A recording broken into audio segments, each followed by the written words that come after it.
Magluto tayo ng bunga ng malunggay. Gisa muna tayo ng sibuyas, bawang, kamatis, at saka yung pork. Ayan, nagisa ko na siya. Ilagay natin si malunggay. Kaprosin kasi malunggay at yung kamote. Lagay na natin ito. Takpan natin.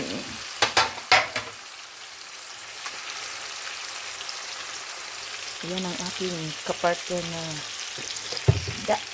Takpan muna natin.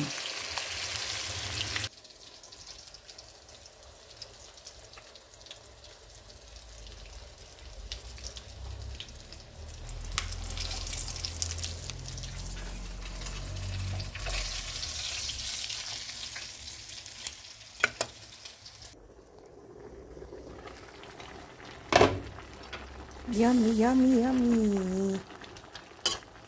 Lutuin ng mabuti para lumapot yung kamote.